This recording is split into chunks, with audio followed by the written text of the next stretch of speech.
Running commentary సమకాలీన విషయాలపై ఒక సామాన్య పౌరుడి అభిప్రాయాల రూపం. రన్నింగ్ కామెంటరీకి స్వాగతం. అక్కడేమో సెంచరీని చేరితే బ్యాటర్కు ఉపశమనం, ఇక్కడేమో డాలరు విలువ ₹90 కంటే ఎంత కిందకి వస్తే ఆర్థిక వ్యవస్థకు అంత ఊరట. కొన్ని వారాలుగా అమెరికా డాలర్తో పోలిస్తే రూపాయి మార్పు విలువ క్షీణత స్థిరంగా కొనసాగుతుంది. తరచూ కొత్త జీవనకాల కనిష్టాలను నమోదు చేస్తుంది. బుధవారం కీలక స్థాయి అయిన 90 ఎగున నిలదొక్కుంది. క్రితం ముగింపుతో పోలిస్తే రూపాయి మార్కు విలువ 19 పైసలు తగ్గి 90.15 వద్ద ముగిసింది. ఏడాది కాలంలో రూపాయి మార్కు విలువ 6.57% క్షీణించింది. ఇవే పాడేస్తున్నాయి అని ఆర్థిక వ్యవస్థ నడిపించే కొందరు వ్యక్తులు తమ అభిప్రాయాన్ని తెలియజేసుకున్నారు. అవి ఏమనగా, కొన్ని నెలలుగా భారత ఈక్విటీ, డెట్ మార్కెట్ల నుంచి విదేశీ మదుపరులు పెట్టుబడులను వెనక్కి తీసుకుంటుండటంతో ఆర్థికంగా డాలర్ల గిరాకీ పెరిగి రూపాయి విలువపై ఒత్తిడి వస్తుంది. వస్తువులకు చెల్లింపులు చేసేందుకు దిగుమతిదారులు భారీగా డాలర్లను కొనుగోలు చేస్తుండటం రూపాయి విలువపై ప్రతికూల ప్రభావం చూపుతుంది. భారత్ అమెరికా మధ్య వాణిజ్య ఒప్పందం ఆలస్యం అవుతుండటంతో కూడా రూపాయి ప్రతికూలతకు దారితీస్తుంది. డాలర్ విలువ రూపాయలు 92కు వెళ్ళవచ్చు.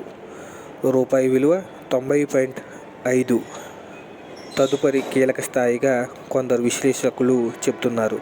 అమెరికా, భారత్ మధ్య వాణిజ్య ఒప్పందంపై అనిశ్చితి ఇలాగే కొనసాగితే డాలర్ విలువ ₹92 చేరినా ఆశ్చర్యపోనవసరం లేదని విశ్లేషిస్తున్నారు. 2026 చివరికి డాలర్ విలువ 91.5గా ఉండొచ్చు అని ANZ అనే సంస్థ, అంతర్జాతీయ ఆర్థిక సేవల కంపెనీ అంచనా వేస్తుంది. అయితే అమెరికా డాలర్ విలువ 4-5% క్షీణించొచ్చని తెలిసింది. అమెరికా, భారత్ మధ్య వాణిజ్య ఒప్పందంపై సానుకూలంగా వార్తలు వెలువడుతుంటే రూపాయి క్షీణత ఆగిపోవడమే కాకుండా పుంజుకునే అవకాశం ఉంటుందని జియోజిత్ ఇన్వెస్ట్మెంట్ పేర్కొంది. రూపాయి విలువ మరింత క్షీణించడం అనివార్యమని కోటక్ మ్యూచువల్ ఫండ్ చెందిన నీలేష్ షా చెబుతున్నారు. మన వాణిజ్య భాగస్వామ్య దేశాలతో పోలిస్తే ద్రవ్యోల్బణం ఎక్కువగా ఉండటం, ఉత్పాదకత తక్కువగా ఉండటమే ఇందుకు కారణమని ఆయన వివరించారు. మంచి ఉంది, చెడు ఉంది. బలహీన రూపాయితో దిగుమతుల బిల్లులు భారం పెరుగుతుంది. విదేశాలపై అధికంగా ఆధారపడిన చమురు, ఎరువులతో పాటు బంగారం, వెండి వంటి కీలక రంగాలపై ఈ ప్రభావం కనిపించవచ్చు. దిగుమతుల వ్యయ భారాన్ని వినియోగదారులకు బదిలీ చేస్తే ఇంధనం, అన్ని రకాల ఆహార ఉత్పత్తులు, ఎలక్ట్రానిక్ ధరలు పెరగవచ్చు. రూపాయి క్షీణతతో ఎగుమతిదారులకు ప్రయోజనమే. అంతర్జాతీయ విపణిలో తక్కువ ధరకే మన ఉత్పత్తులు లభిస్తాయి. తద్వారా పోటీపరమైన అనుకూలత పొందే వీలుంటుంది. ముఖ్యంగా జౌళి, దుస్తులు, చేనేత లాంటి రంగాలకు ప్రయోజనం కలుగుతుంది. డాలర్లో ఆర్జిస్తుండటంతో IT, సాఫ్ట్వేర్, BPO సంస్థల ఆదాయాలు మరింత పెరగవచ్చు. డాలర్లో రుణం తీసుకున్న కంపెనీలు వ్యయభారం పెరుగుతుంది. ధరలు పెరిగిన సామాన్యులకు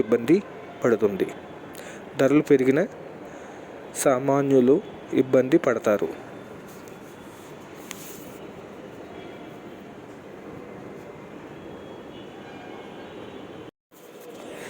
ఇవే పాడేస్తున్నాయి.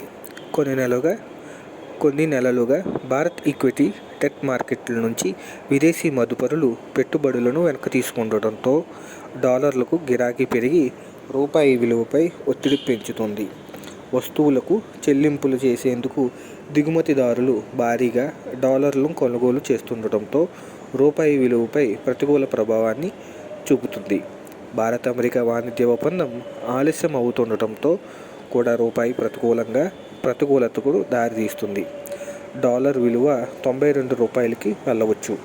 రూపాయి విలువ ప్రస్తుతం 90.5ను తదుపరి కీలక స్థాయిగా కొందరు విశ్లేషకులు చెబుతున్నారు. అమెరికా, భారత్ మధ్య వాణిజ్య ఒప్పందంపై అనిశ్చితి ఇలాగే కొనసాగితే డాలర్ విలువ ₹92కు చేరినా ఆశ్చర్యపోనవసరం లేదని విశ్లేషిస్తున్నారు. 2026 చివరికి డాలర్ విలువ ₹91.5గా ఉండవచ్చని ANZ అనే అంతర్జాతీయ ఆర్థిక సేవల కంపెనీ అంచనా వేస్తుంది. అయితే అమెరికా డాలర్ విలువ 4-5% వరకు క్షీణించవచ్చని తెలిపింది. అమెరికా భారత్ మధ్య వాణిజ్య ఒప్పందంపై సానుకూల వార్తలు వెలువడితే రూపాయి క్షీణత ఆగిపోవడమే కాకుండా పుంజుకునే అవకాశం ఉంటుందని జియోజిత్ ఇన్వెస్ట్మెంట్ పేర్కొంది. రూపాయి విలువ మరింత క్షీణించడం అనివార్యమని కోటక్ మ్యూచువల్ ఫండ్కి చెందిన నీలేష్ షా చెబుతున్నారు. మన వాణిజ్య భాగస్వామ్య దేశాలతో పోలిస్తే ద్రవ్యోల్బణం ఎక్కువగా ఉండటంతో ఉత్పాదకత తక్కువగా ఉండటమే ఇందుకు కారణాలు అని ఆయన వివరించారు. మంచి ఉంది, చెడు ఉంది. బలహీన రూపాయితో దిగుమతులు బిల్లుల భారం పెరుగుతుంది. విదేశాలపై అధికంగా ఆధారపడిన చమురు, ఎరువులతో పాటు బంగారం, వెండి వంటి కీలక రంగాలపై ఈ ప్రభావం కనిపించవచ్చు. దిగుమతుల వ్యయ భారాన్ని వినియోగదారులకు బదిలీ చేస్తే ఇంధనం, కొన్ని రకాల ఆహార ఉత్పత్తులు, ఎలక్ట్రానిక్స్ ధరలు పెరుగుతాయి. రూపాయి క్షీణత ఎగుమతిదారులకు ప్రయోజనమే. అంతర్జాతీయ విపణిలో తక్కువ ధరకి మన వస్తువులు లభిస్తుంటాయి. తద్వారా పోటీపరమైన అనుకూలత పొందే వీలుంటుంది. ముఖ్యంగా జౌళి దుస్తులు, చేనేత లాంటి రంగాలకు ప్రయోజనం కలుగుతుంది. డాలర్లలో ఆర్జిస్తుండటంతో ఐటీ సేవలు, సాఫ్ట్వేర్, బీపీఓ సంస్థల ఆదాయాలు మరింత పెరగవచ్చు. డాలర్లో రుణాలు తీసుకున్న కంపెనీలు వ్యయభారం పెరుగుతుంది. ధరలు పెరిగి సామాన్యులకు ఇబ్బంది పడతారు. ఆర్థిక వ్యవస్థపై రూపాయి విలువ క్షీణించినప్పుడు ఆర్థిక వ్యవస్థ వృద్ధి మద్దతునిచ్చే చర్యల కంటే కూడా ద్రవ్యోల్బణంపై బలహీనమైన రూపాయి ప్రభావం ఎలా ఉంటుందనే విశ్లేషణే ఆర్బీఐ ప్రాధాన్యం ఇవ్వచ్చు. రూపాయి విలువ క్షీణించినప్పుడు ఆర్థిక వ్యవస్థ వృద్ధి మద్దతునిచ్చే చర్యల కంటే కూడా ద్రవ్యోల్బణంపై బలహీన రూపాయి ప్రభావం ఎలా ఉండొచ్చనే విషయానికే ఆర్బీఐ ప్రాధాన్యం ఇవ్వచ్చు. దిగుమతుల భారం పెరుగుతుండటంతో విధానపరమైన నిర్ణయాలు తీసుకోవడంలో ఆచితూచి వ్యవహరించే అవకాశం ఉంది. ఒకవేళ కఠిన విధాన నిర్ణయాలకు ఆర్బీఐ తీసుకోవాల్సి వస్తే ఆ పరిణామం ఆర్థిక వ్యవస్థపై నెమ్మదించేందుకు దారితీస్తుంది.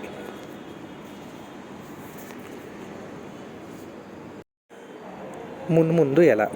విదేశీ సంస్థాగత మదుపరులు తిరిగి మన మార్కెట్లో కొనుగోలు చేయబడితేనే డాలర్లకు డిమాండ్ తగ్గి రూపాయి విలువకు స్థిరత్వం వస్తుంది. ఎఫ్ఐఐల అమ్మకాలు కొనసాగితే రూపాయి విలువ మరింత అధ్వానంగా మారొచ్చు.